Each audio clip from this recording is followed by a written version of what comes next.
আমরা হলাম গরিব মানুষ, গরুর গোস্তের স্বাদ অনেকদিন ধরে পাই না। তাই তাই এবার বাসায় কথা দিছি স্যার, আপনাকে যে গরুর গোস্ত কিনা সবাই মিলা আনন্দ করে খামু স্যার। দারোয়ান, তুমি কি এসব কথা বলার জন্য এখানে এসেছো? না স্যার, একটা আর্জি নিয়ে এসেছিলাম।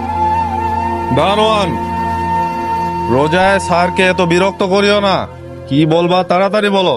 স্যার স্যার আমি অসুস্থর কারণে 2 দিন অফিসে আসতে পারিনি স্যার।